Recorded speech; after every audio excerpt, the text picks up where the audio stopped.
Assalamualaikum warahmatullahi wabarakatuh. Selamat siang teman-teman semuanya. Bertemu kembali di channel DCTV. Kali ini kita akan kembali membahas soal Pilgub di Jawa Tengah. Ya, ini ada beberapa hasil survei yang dipermainkan. Kali ini kita masih bersama Bang Opung Parbelak, ya, di mana kita akan melihat videonya. Ya, Bang Opung Parbelak sedang membahas tentang hasil survei yang ada di Jawa Tengah, yang ada beberapa yang dipermainkan. Oke, ini sangat seru sekali dan lucu juga, ya, yang pastinya membuat kita rileks untuk siang hari ini. Oke, saksikan videonya sampai selesai. Kita langsung saja lihat video dari Bang Opung Parbelak. Kalian tahu kejadian baru-baru ini di Pilgub Jawa Tengah? Ada yang lagi bermain dengan lembaga survei. Tahu kalian? Ada satu lembaga namanya Lembaga Survei SMRC.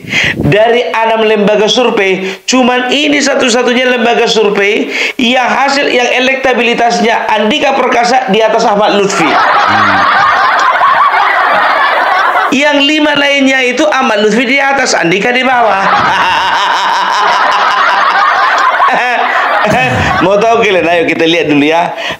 Ini dia. Ya, biar jangan hoax, nanti kalian bilang pula aku hoax, kan begitu ya. Lihat ini SMRC ya, periode tanggal 7 sampai 12 November menyatakan elektabilitas Andika Perkasa dan Hendi berada di angka 50,4%. Sementara pasangan nomor urut 2 Ahmad Lutfi Tansyasin di angka 47,0%. Jadi ada kira-kira 3% selisih. Kita lihat lagi nih ya, survei Pilgub Jateng Populi Center. Populi Center mengatakan Lutfi Yasin 57,8, Andika Hendi 32,8. Ya, itu aja ada berapa itu selisihnya itu? Banyak selisihnya, Pak. Kalau dihitung-hitung ini ada sekitar 25 selisihnya.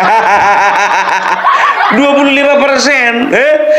Sekarang lagi nih ya, untuk indikator politik Indonesia ya, indikator politik Indonesia ini mengatakan elektabilitas Lutfi Tansyasin itu terekam unggul di angka 47,19% dan Andika Hendi 43,46%. Itu dia ya. LSI, kita lihat dulu nih LSI ya.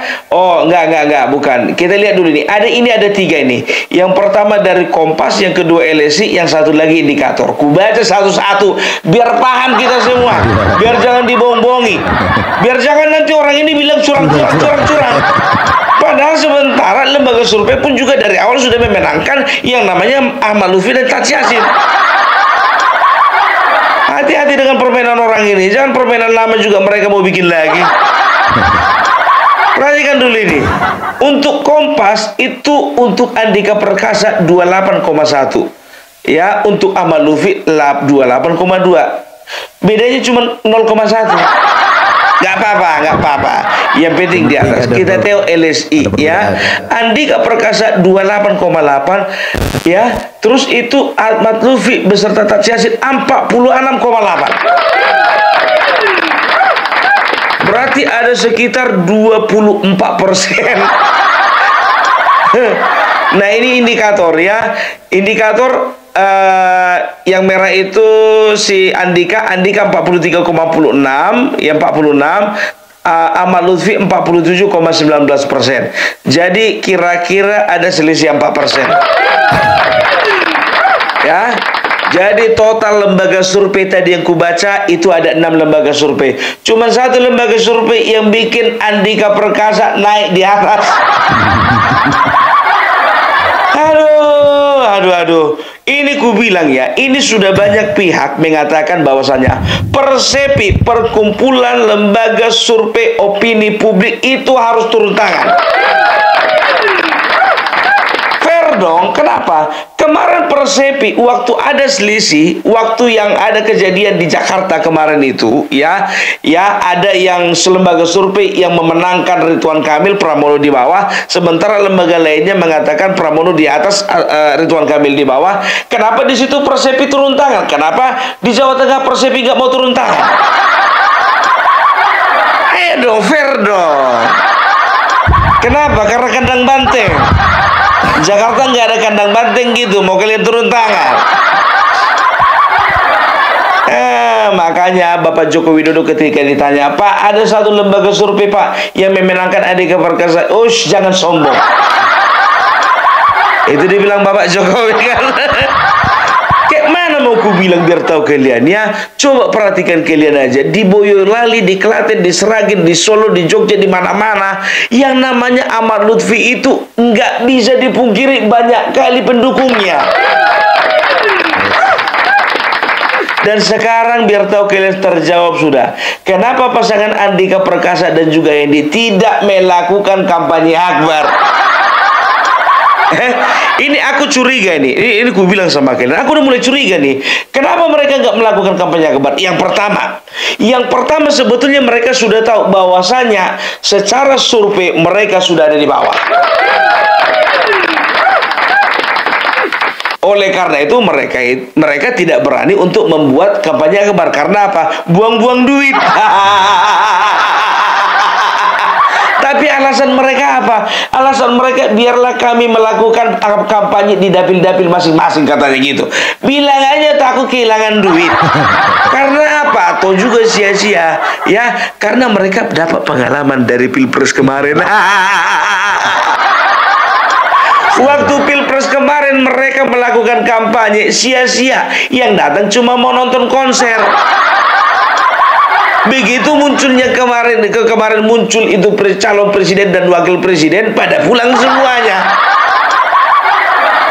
Ya, jadi bisa dikatakan, ku bilang ya, ini PDIP trauma. Trauma karena apa? Yang pertama, mereka nggak akan ada yang datang, kan begitu. Adapun yang datang paling cuma nonton konser. Yang kedua, mereka trauma. Nanti ketika ditanya nomor piro, katanya begitu kan, 1 katanya, nggak loro. Nomor piro hiji loro. Takut mereka digini-giniin lagi. Bayangkan kalian.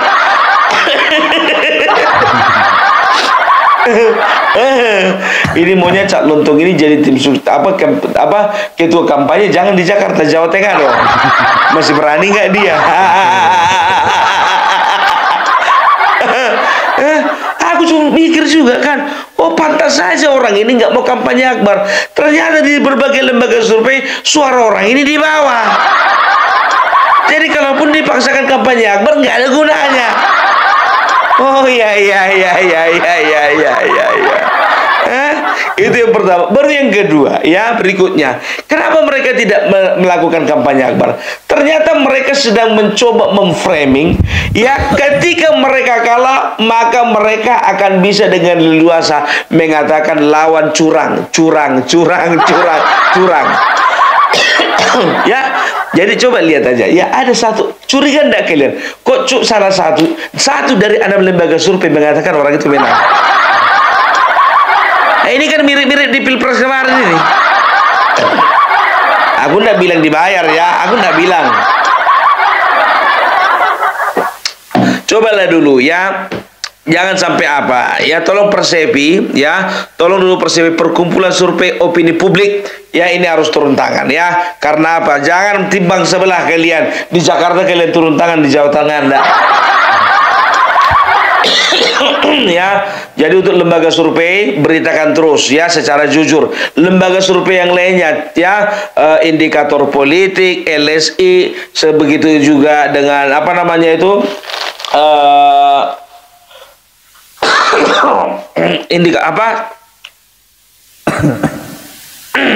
udah lepas gigi palsuku. Aku jujur aja, aku bilang, aku agak heran juga ya ketika melihat banyak di TikTok itu yang disorot lepasnya gigi palsunya Pak Lutfi. Nggak berbobot gitu loh. Yang lain kayak di komentari. Masalah copot gigi palsu itu kan biasa itu. Dibilang lah janji palsu, sama seperti gigimu gigi palsu. Enggak, Opung lagi batu ini. Sampai di mana tadi gigi palsu? Yang dikomentar itu visi misinya dong. Yang dikomentar itu programnya. Jangan gigi palsu orang kalian komentari. Jijik kalian ngeliat kalian. Ya, yang dikomentari itu ya Andika Perkasa ketika ada yang nyanyi lir, dia nanya lagu Jawa ya. Ketika ditanya sama Luffy, apa namanya nama desa yang paling ujung paling timur, gak tahu dia. Kayak gitu itu yang fundamental yang dikomentari, jangan gigi palsu dikomentari. Kalian bikin pula di situ gigimu sama dengan janjimu sama-sama palsu. Kalah apa? Ya, jadi kalau aku jujur aja aku bilang, kalau kemarin itu sempat aku memang agak bimbang dibikin survei ini, makanya kok bisa imbang orang ini Andika sama Lutfi gitu kan? Apa memang betul? Oh, bisa jadi karena memang Andika Perkasa ini bisa dikatakan punya kepribadian baik menurut orangnya. Ternyata makin ke sini ada yang main apa tuh? Main survei.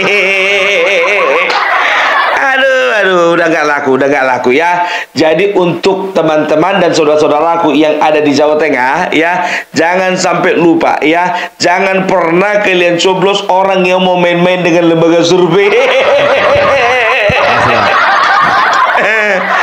Tahu nggak kalian? Jujur aja, ini kepanikan ini ya. Karena apa? Prestisi bagi sebuah partai banteng ya, bagi sebuah partai merah ya, Sumatera Utara, Jawa Tengah, dan Bali, kalau mereka masih bisa kuasai, maka tahu kalian, mereka akan selalu unjuk jari. Ya, itu kandang banteng, itu maksudnya, itu kandang banteng. Mana yang buktinya Jokowi bisa mengalahkan Megawati? Nggak bisa. Tapi ku bilang sama kalian, sudah terkonfirmasi. Udah kalian tengok semua di daerah di Jawa Tengah semuanya sudah dikuasai sama Bapak Jokowi. Oke, Jawa Timur fine. Ya, karena beliau bukan orang Jawa Timur. Tapi Jawa Tengah jangan macam-macam. Kebetulan itu katanya kandang banteng. Sebetulnya sudah terkonfirmasi waktu Pilpres kemarin. Udah bukan kandang banteng lagi itu. Itu dia ya, pokoknya kita lihatlah apakah kandang banteng tinggal kenangan. Pung, kau ketiga kali kau kayak gitu kau, kau nggak tahu kalau misalnya Bapak Jokowi itu nggak bisa besar gara-gara PDIP, nggak terbalik gitu. Jadi gue bilang sama kalian, ini kadang-kadang logika kita ini dibuat mereka supaya terbalik. Ya, perhatikan ini. Yang pertama, ya, tahun 97 PDIP sudah berdiri, ya, dan bisa dikatakan mereka menjadi pemenang pemilu. Betul sekali, ya. Tapi tahu enggak kalian, sejak tahun 2004, ingat ini, 2004. Megawati sebagai ketua umum mencalonkan diri sebagai seorang presiden gandengan dengan Hasyim Musyadi. Coba bayangkan kalian, masih ingat enggak kalian menang atau kalah? Kalah sekali. Periode berikutnya, ya, tahun 2009 Megawati menggandeng Bapak Prabowo, gabunglah di situ PDIP dengan Gerindra, ya. Coba hasilnya gimana? Menang atau kalah? Kalah. Betul, memang waktu di awal-awal reformasi PDIP mendapat tempat di hati rakyat, ya. Tapi jujur saja aku bilang, sekarang begini, ini pembuktiannya. Kalau memang PDIP masih ada di hati rakyat dan juga Megawati memang betul-betul masih ada di hati rakyat, kenapa 2004 kalah? 2009 kalah. Dan akhirnya adalah sesosok orang yang dibilang katanya wong deso dari kota Solo, tahun 2014 ketika mencalonkan diri, ya, waktu itu ada beberapa calon. Ternyata ada dua poros, Joko Widodo dan juga Bapak Prabowo. Ya, bisa dikatakan Bapak Joko Widodo selain dia mengemban misi bagaimana supaya berhasil menjadi seorang presiden, beliau juga mengemban misi bagaimana supaya suara partai PDIP juga naik. Akhirnya apa? Oleh karena sosok Bapak Joko Widodo, suara PDIP naik. Setelah 10 tahun kalah, akhirnya menang pemilu. 2019 begitu juga. Dicoba sekali lagi. Dan apa hasilnya? Bapak Joko Widodo mampu membawa partai PDIP menjadi partai pemenang. Itu dia. Aku bilang sama kalian ya, setelah itu apa? 2024 ya. 2024 diharapkan oleh partai PDIP Joko Widodo masih bersama-sama. Tapi oleh karena Bapak Joko Widodo sudah mau habis masa berlakunya, kalian ingin mengganti dengan seonggok manusia yang kalian pikir itu lebih terbaik daripada Bapak Jokowi, namanya Ganjar Pranowo. Padahal Bapak Jokowi ya pada saat itu memiliki mimpi besar bagaimana ya PDIP bisa tetap berkarya bersama-sama dengan Bapak Prabowo. Bapak Prabowo sebagai presiden, Ganjar gak ada salahnya sebagai wakil presiden. Kalaupun menang contohnya ya, untuk tahun kedepannya bisa nanti gantian Ganjar menjadi presiden ataupun Bapak Prabowo pensiun, kan begitu. Tapi ini enggak, karena keangkuhan, karena kecongkakan, kalian bilang apa? Loh, kita kan partai pemenang, masa kita wakil? Akhirnya apa? Itulah yang kalian bilang solid. Kalian katakan apa? Kita kalahkan mereka satu putaran. Akhirnya mereka yang menang satu putaran. Ya, jangan kalian mengecilkan peran Joko Widodo terhadap partai kalian. Udah aku bilang gak akan mungkin bisa partai kalian itu menang kalau bukan ada Bapak Joko Widodo. Termasuk aku sendiri tidak pernah sejarahnya aku memilih PDIP. Tapi karena Bapak Joko Widodo masuk di dalam partai tersebut, maka image orang pun juga positif terhadap partai PDIP. Dan aku yakin aku bukan satu-satunya orang pemilih yang memilih PDIP karena Bapak Jokowi. Kita terus terang aja. Nggak usah munafik lah, nggak usah kita tutup-tutupi. Banyak kali cerita mumpung. Kalau memang betul Bapak Joko Widodo kemarin itu yang menjadi faktor kemenangan bagi PDIP. Kenapa waktu Bapak Jokowi bersama-sama dengan sudah berpisah dengan PDIP tahun 2024 ini, ternyata PDIP bisa menang. Masalahnya begini, bro. Bapak Joko Widodo itu ya, bisa dikatakan Bapak Joko Widodo setahun masa pemerintahan Bapak Joko Widodo baru renggang sama kalian. Kalau misalnya tahun 2019 kemarin nggak nunggu 1 tahun Bapak Joko Widodo sudah renggang sama PDIP, wassalam PDIP. Kalau misalnya 2019 menang kemarin, ada slack misalnya contohnya sama kalian, ada konflik. 2020 misalnya dia ya direkrut oleh satu partai, katakanlah Golkar ya, atau katakanlah Gerindra, atau katakanlah PAN. Jujur yang jadi pemenang mereka, bukan kalian. Loh, nggak bisa kayak gitu, Bung, nggak fair katanya kan. Sekarang begini ya, minum dulu aku. Enggak habis-habis sombong orang ini soalnya. Bapak Joko Widodo ya bisa dikatakan sekitar setahun baru renggang sama PDIP. Nah di situ biar tahu kalian, caleg-caleg PDIP, caleg-caleg yang kompeten ya, yang berharap bahwasanya mereka bisa menjual nama Bapak Joko Widodo, itu sudah terlanjur mendaftar ke PDIP. Caleg-caleg kompeten, caleg-caleg punya power, caleg-caleg punya uang, itu sudah duluan masuk ke PDIP. Karena apa? Karena mereka berharap ada endorse dari Bapak Jokowi, paling nggak foto di belakang layar. Ada foto di belakang dia kan, backgroundnya Bapak Jokowi kan begitu. Ternyata ketika mereka mendaftar sudah terlanjur mereka menjadi caleg dari PDIP. Iya kan, mau nggak mau mereka harus berjuang sendiri di bawah. Kan begitu, ya kan? Padahal sebetulnya dalam hati kok pindahlah Bapak Jokowi ini. Tahu awak kayak gitu, pindah kira awak kemarin kan begitu.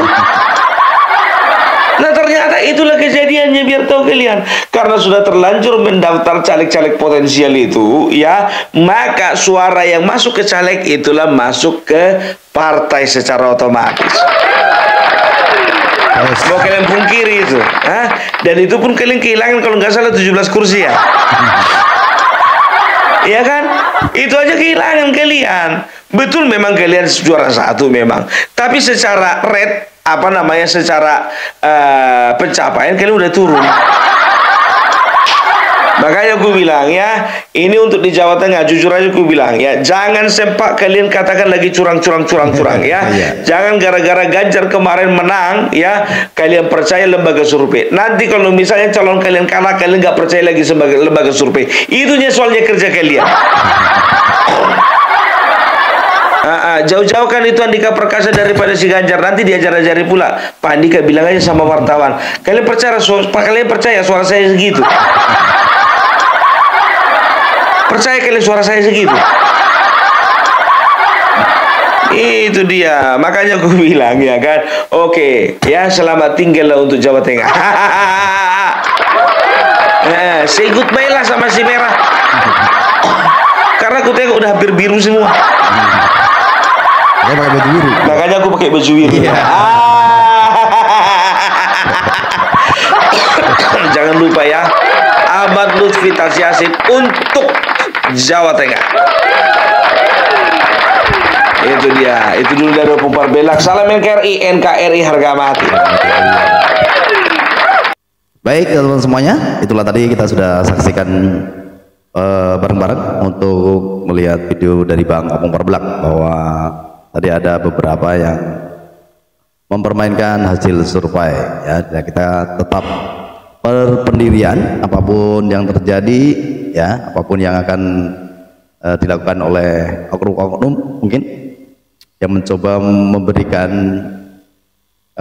uang ataupun apapun, tapi ambil uangnya ya, dan kita tetap pendirian dengan pemilihan isi hati kita. Terima kasih buat Bang Pumpar Belak dan teman-teman semuanya. Mudah-mudahan kita semua diberikan kesehatan dan dilancarkan semua segala urusannya. Terima kasih. Assalamualaikum warahmatullahi wabarakatuh. Selamat pagi.